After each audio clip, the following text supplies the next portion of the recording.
ଆଜିର ଚାଳିଶଟି ଅନୁଚିନ୍ତା ଯାହା ଆପଣଙ୍କ ଜୀବନକୁ ବଦଳେଇ ଦବ। 1. ମାନୁଛି କ୍ଷମା ମଣିଷର ବଡ଼ପଣିଆ, କିନ୍ତୁ ଏତେ ବି କ୍ଷମା ଦିଅ ନାହିଁ ଯେ ଭୁଲ କରିବା ଲୋକ ନିଜ ସୀମା ଟପିଯିବ। 2. ଯଦି ଜୀବନରେ କାହା ପାଇଁ କିଛି ଭଲ କରିଛନ୍ତି ତାହା କେବେ ବ୍ୟର୍ଥ ଯିବ ନାହିଁ। ଯାହା ପାଇଁ କରିଛନ୍ତି ସିଏ ହୁଏତ ଭୁଲି ଯାଇପାରେ, କିନ୍ତୁ ଈଶ୍ୱର ନୁହନ୍ତି। କେଉଁ ରାସ୍ତାରେ କାହା ମାଧ୍ୟମରେ ଆପଣଙ୍କ ଭଲ କର୍ମର ମୂଲ୍ୟ ଆପଣଙ୍କୁ ଫେରାଇବେ। 3. ସମ୍ପର୍କ କେବେ ଆପେ ଆପେ ଛିଣ୍ଡି ନଥାଏ। ଅହଙ୍କାର, ଅଜ୍ଞାନ ଓ ସ୍ୱାର୍ଥ ହିଁ ଏହାର କାରଣ ହୋଇଥାଏ। 4. ଭୁଲି ହୁଏନା ସ୍ମୃତି, ବାନ୍ଧି ହୁଏନା ସମୟ, ଜାଣି ହୁଏନା ଭବିଷ୍ୟତ, ଚିହ୍ନି ହୁଏନା ମଣିଷ, କିଣି ହୁଏନା ମନ, ଫେରିପାଇ ହୁଏନା ଅତୀତ। 5. ସବୁବେଳେ ନିଜ ଭୁଲ ସ୍ୱୀକାର କର। ଭୁଲ ମାନିଲେ ମଣିଷ ଛୋଟ ହୁଏ ନାହିଁ, ବରଂ ଅନ୍ୟଠାରୁ ସମ୍ମାନ ପାଏ ଆଉ ନିଜକୁ ସୁଧାରି ନିଏ। 6. ସିଗାରେଟ ହୁଅ ନାହିଁ। କେହି ତୁମକୁ ବ୍ୟବହାର ପରେ ବୁଟ ତଳେ ଚାପିଦେବ। ହବାର ଅଛି ତ ନିଶା ହୁଅ। କେହି ତୁମକୁ ଅପବ୍ୟବହାର କଲେ ସେ ନିଜେ ବର୍ବାଦ ହୋଇଯିବ। 7. ଜୀବନରେ ସଫଳ ହେବା ପାଇଁ ଭଲ ମିତ୍ରର ଆବଶ୍ୟକତା ଥାଏ, କିନ୍ତୁ ବେଶୀ ସଫଳତା ହାସଲ କରିବା ପାଇଁ ଶତ୍ରୁମାନଙ୍କର ମଧ୍ୟ ଆବଶ୍ୟକତା ରହିଥାଏ। 8. ସୁନ୍ଦରତା ଶସ୍ତା ହେଲେ ଚରିତ୍ର ଦାମିକା ଅଟେ। ଗୋଡ଼ି ଶସ୍ତା ହେଲେ ସମୟ ଦାମିକା ଅଟେ। ସମ୍ପର୍କ ଶସ୍ତା ହେଲେ ତାକୁ ତୁଲାଇବା ଦାମିକା ଅଟେ। ଇଜ୍ଜତ ଓ ଜବାବ, ଏହି ତିନୋଟି ଜିନିଷ ଜୀବନରେ ଠିକ୍ ରଖିଲେ ଏହି ଦୁନିଆ ଆମକୁ ନିଶ୍ଚେ ସମ୍ମାନ ଦେବ, ଏଥିରେ ଅତ୍ୟୁକ୍ତି ନାହିଁ। 9. ଯିଏ ସତ୍ୟର କାର୍ଯ୍ୟ କରିବା ପାଇଁ ହିଁ ଜୀବନ ଧାରଣ କରିଛି, ସିଏ କଦାପି ବାହ୍ୟ ପରିସ୍ଥିତିର ଆକ୍ରାନ୍ତ ଓ ବ୍ୟାକୁଳ ହେବ ନାହିଁ। 10. ବାରମ୍ବାର ଅସଫଳ ଯୋଗୁଁ ଭାଙ୍ଗିପଡ଼ିବା ଅନୁଚିତ, କାରଣ ବେଳେ ବେଳେ ଚାବି ପେନ୍ଥାର ଶେଷ ଚାବିରେ ତାଲା ଖୋଲିଥାଏ। 11. ପ୍ରଶଂସା ଯେତେ ପାରୁଛ କର, ହେଲେ ଅପମାନ ବୁଝି ବିଚାରି କର, କାରଣ ଅପମାନ ଏପରି ଏକ ଋଣ ଯାହା ସମୟ ଆସିଲେ ସୁଧ ସହ ଫେରି ଆସିଥାଏ। 12. ନିଜ କର୍ମକୁ ସମ୍ମାନ ଦିଅନ୍ତୁ। ସଫଳତା ନିଶ୍ଚିତ ମିଳିବ, ସେଥିପାଇଁ ବ୍ୟତିବ୍ୟସ୍ତ ହୋଇ କାର୍ଯ୍ୟ କରି ଚାଲନ୍ତୁ। 13. ସଫଳ ବ୍ୟକ୍ତି ନିଜ ନିଷ୍ପତ୍ତିରେ ଦୁନିଆ ବଦଳାଇ ଦେଇଥାଏ, ହେଲେ ଅସଫଳ ବ୍ୟକ୍ତି ଦୁନିଆ ଡରରେ ନିଜ ନିଷ୍ପତ୍ତି ବଦଳାଇ ଦିଏ। 14. ମାନବିକତା ଶିକ୍ଷାରେ ନୁହେଁ, ଗରର ସଂସ୍କାରରେ ଥାଏ। 15. ସରଳ ମଣିଷଟିଏ କେବେ କାହାର ଖରାପ କରି ନଥାଏ, କିନ୍ତୁ ସରଳ ମଣିଷଟିଏ ଦୁନିଆରେ ସର୍ବାଧିକ ଦୁଃଖ କଷ୍ଟ ସହିଥାଏ। 16. ଯେଉଁ ଘରେ ପ୍ରଥମେ ବଡ଼ ଲୋକମାନଙ୍କର ପରାମର୍ଶ ନିଆନଥାଏ, ସେଇ ଘରେ ପରେ ଓକିଲଙ୍କର ପରାମର୍ଶ ନେବାକୁ ପଡ଼ିଥାଏ। 17. ଅସଲି କଷ୍ଟ ସେତେବେଳେ ଲାଗେ ଯେତେବେଳେ ବାପା ମାଙ୍କ ଆଖିରେ ଲୁହ ଆସେ, ଆଉ ସେ ଲୁହର କାରଣ ଆମେ ନିଜେ। 18. 2 ଦିନ ମଣିଷ ଜୀବନ। ମନୁଷ୍ୟ ନିଜର ବିଚାର ଆଉ ସଂସ୍କାରରେ ହିଁ ବଡ଼ ହୋଇଥାଏ। ପଇସାଟ ଭିକାରୀ ବି କମଉଛି। ଯେତେ ଦିନ ଅଛ ସମସ୍ତଙ୍କର ଖୁସିର ପାତ୍ର ହୁଅ, ଆଉ ସମସ୍ତଙ୍କ ହୃଦୟରେ ରହିବାକୁ ଚେଷ୍ଟା କରନ୍ତୁ। 19. କଥାରେ ଅଛି, ସେତେବେଳେ ହିଁ ଦୁଃଖ କମିଯାଏ ଯଦି କେହି ତାକୁ ଭାଗ କରିନିଏ। ସେହିପରି ସେତେବେଳେ ଅଭିମାନ ଚାଲିଯାଏ ଯଦି କାହାପ୍ରତି ଆନ୍ତରିକ ଭଲ ପାଇବା ଥାଏ, ଆଉ କଷ୍ଟ ସେତେବେଳେ ବଢ଼ିଯାଏ ଯଦି କେହି ଅତି ନିଜର ବ୍ୟକ୍ତି ବିନା ଦୋଷରେ ଭୁଲ ବୁଝେ। ସେହିପରି ଆମ ହୃଦୟ ମଧ୍ୟ ସେତେବେଳେ ଭାଙ୍ଗିଯାଏ ଯଦି କେହି ବା ଆଘାତ କରେ। 20.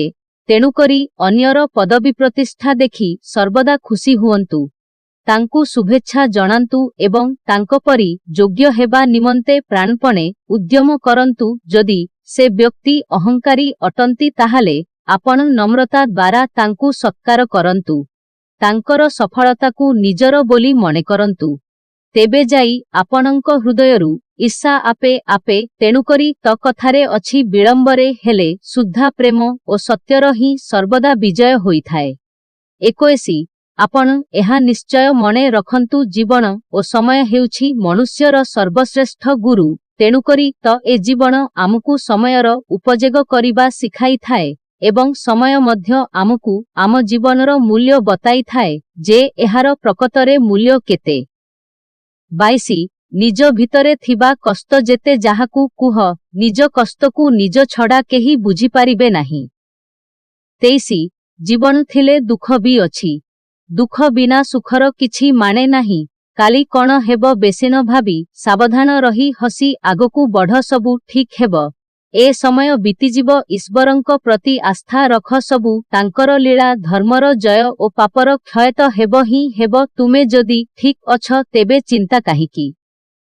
24 ବାସ୍ତବରେ ଏହା ହିଁ ସତ୍ୟ ଯେ ଦୁଇ ଜଣଙ୍କର ମଧୁର ସମ୍ପର୍କ କେବଳ ତୃତୀୟ ଲୋକ ପାଇଁ ହିଁ ଭାଙ୍ଗିଥାଏ। 25 ଚାଲିବାକୁ ହେଲେ କେତେ ଘାତ ପ୍ରତିଘାତ ସହି ଆଗକୁ ବଢ଼ିବାକୁ ପଡ଼ିବ। ସମସ୍ୟା ଜୀବନର ଶେଷ ସୋପାନ ନୁହେଁ, ସେହିଠାରୁ ଏକ ଜୀବନର ଆରମ୍ଭ ହୋଇଥାଏ। ଖାଲି ଧୈର୍ଯ୍ୟ ଧରିବା ଆବଶ୍ୟକ।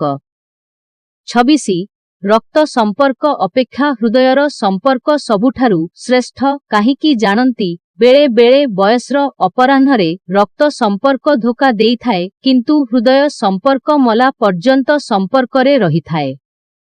27 ଥରେ ଶ୍ରୀକୃଷ୍ଣ କହିଲେ ମୁଁ ଭଗବାନ ହେଲେ ମଧ୍ୟ ମୋ ଭାଗ୍ୟ ବଦଳାଇ ପାରିଲି ନାହିଁ ମୁଁ ଚାହୁଁଥିଲି ରାଧାଙ୍କୁ, ମୀରା ଚାହୁଁଥିଲେ ମୋତେ କିନ୍ତୁ ମୁଁ ହେଲି ରୁକ୍ମିଣୀର।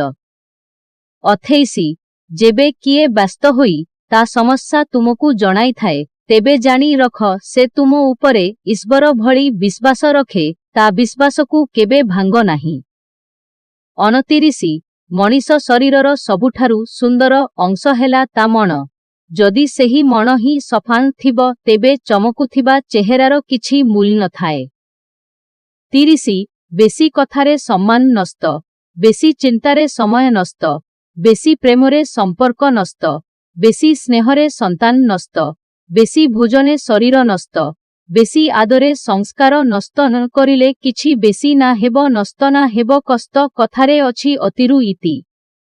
31 ଏଥିରେ ତିଳେ ହେଲେ ସନ୍ଦେହ ନାହିଁ ଯେ ପ୍ରତ୍ୟେକ ମନୁଷ୍ୟର ନିଜ ନିଜର ଅନ୍ତର୍ନିହିତ ଆତ୍ମବିଶ୍ୱାସ ଏବଂ କଠିନ ପରିଶ୍ରମ ହେଉଛି ଏମିତି ଏକ ଔଷଧ ଯାହା ପ୍ରତ୍ୟେକ ମନୁଷ୍ୟର ପରାଜୟ ରୂପକ ରୋଗକୁ ମାରି ଦେଇଥାଏ। 32 ଏହା ପ୍ରତ୍ୟେକ ବ୍ୟକ୍ତିଙ୍କ ଜୀବନରେ ଘଟେ ଯେ ସମୟ ମୃତ୍ୟୁ ଏବଂ ଗ୍ରାହକ କେବେହେଲେ କାହାକୁ ଅପେକ୍ଷା କରନ୍ତି ନାହିଁ। ବାପା ମା ଏବଂ ଯୌବନ ଜୀବନରେ ଥରେ ଲେଖାଏଁ ମିଳେ।